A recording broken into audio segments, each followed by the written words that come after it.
मस्त अशी टेस्टी आप्पे रेसिपी बनवलेली आहे।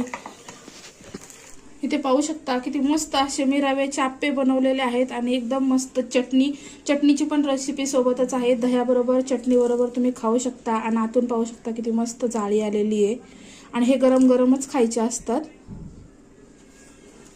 नमस्कार, सुमन ब्लॉगिंग चॅनल मध्ये सर्वांचे स्वागत आहे। आज मी बनवणार आहे रव्याचे आप्पे। त्यासाठी मी इथे रवा घेतलेला आहे आणि हा रवा भाजून पण घेतलेला नाही, तसाच आहे कच्चा। पाहू शकता हा अर्धा किलो रवा असेल आपला। मी हा एक कुंडा रवा घेतलेला आहे। आता मी इथे भांड्यात टाकून घेणार आहे आणि हा आपल्याला थोडासा भिजवायचा आहे।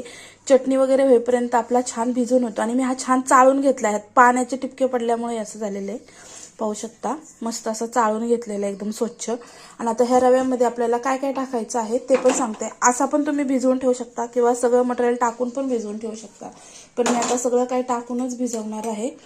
तर त्यासाठी मी इथं मिरची चिरून घेतलेली आहे, हिरवी मिरची पाहू शकता, ती पण आपण ह्याच्यात टाकून घेऊया।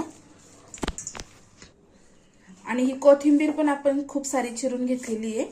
आणि हा कांदा एकदम बारीक चिरायचा। हा पाहू शकता किती छान असा बारीक कांदा चिरलेला आहे माझ्या मुलीने। आता तो पण आपण ह्याच्यात टाकून घेऊया। एवढ्या अर्धा किलो रव्याला मी 2 कांदे टाकून घेतलेत, पाहू शकता।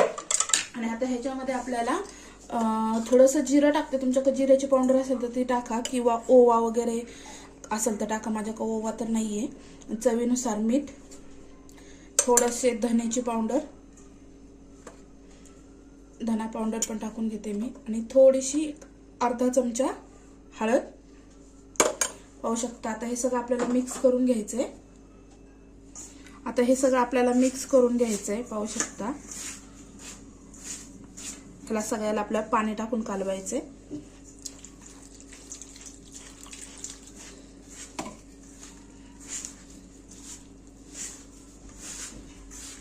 अशा पद्धतीने मी आता हे कालवून घेणार आहे। आता हे कालवून ठेवायचं, मग हे थोडासा रवा फुगल्यावरती परत पण आपल्याला थोडंसं पाणी टाकावं लागतं याच्यामध्ये, पाहू शकता।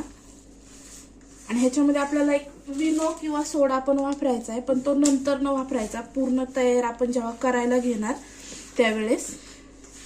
हे पाहू शकता कसं छान भिजवते मी ह्याला। हे असं भिजवून ठेवायचं आणि वाटल्यास तुम्ही ह्याच्यामध्ये दही पण टाकू शकता, दही टाकून पण भिजवू शकता।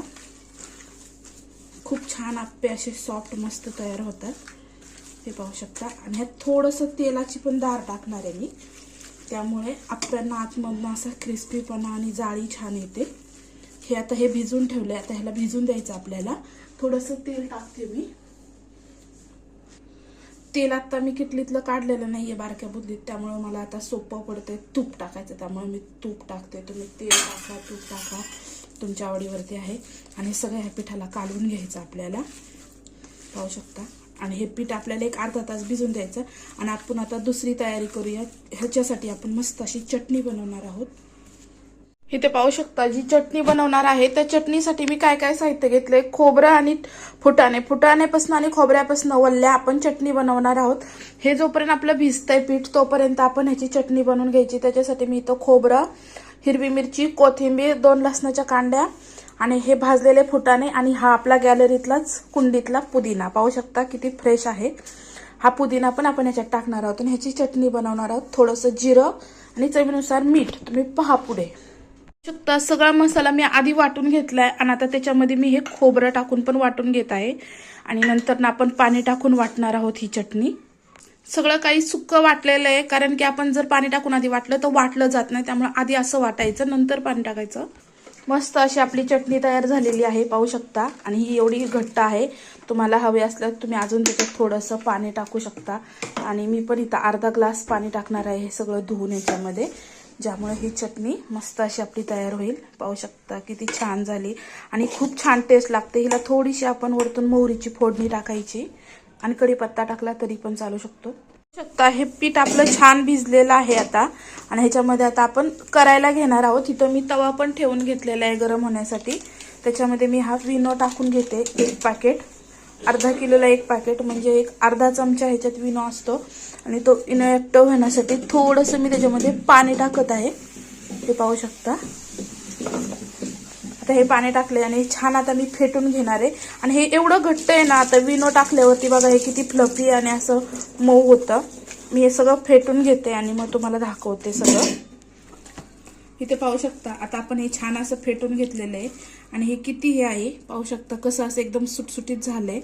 त्यामुळेच हे छान फुगलं जातं. आता आपण हे करून घेऊया. इथे पाहू शकता माझा छान असा तवा तापलेला आहे. आता आपण याच्यामध्ये थोडंसं तेल टाकून घेऊया. तुम्ही तुपावरती पण बनवू शकता. सुरुवातीला तेल टाकायच्या वेळेस आपण पूर्ण तव्याला हे करून घेऊया तेलकटाने. हे पाहू शकता.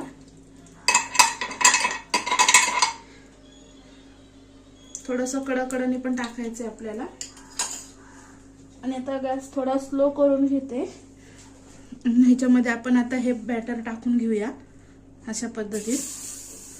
एक एक चमचा प्रत्येक ह्याच्यात असं पद्धतीत आपण सगळं टाकून घेतलेलं आहे. आणि हा चमचा घेतला आपल्याला पलटी करण्यासाठी. आणि 1-2 मिनिटं आपल्याला झाकून ठेवायचं आहे पाहू शकता. आणि अगदी 2 मिनिटात फटाफटा 1 मिनिटातच होते. 2 मिनिटं पण नाही लागत. गॅस खूप मोठा असेल तर थोडा कमी करते. आता आपण हे झाकण काढूया. ते पाहू शकता. आता हे चमच्याच्या साहाय्याने आपल्याला इथं थोडं कट मारून पलटी करून घ्यायचं आहे मस्त असं. आणि आता परत तेल टाकायची बिलकुल गरज नाही. आता असेच हे तयार होतात. हे जे चिटकलेलं आहे थोडंसं तोडायचं आहे आपल्याला आणि असं पलटी करायचं आहे पाहू शकता. मी आता हे सगळे पलटी करून घेते. अशा पद्धतीत सगळ्यांना पलटी करून घेतलेलं आहे मी पाहू शकता.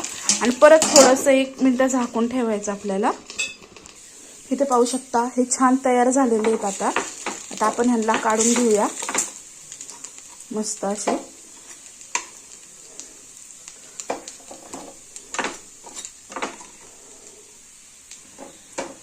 हे पाहू शकता किती छान झाले.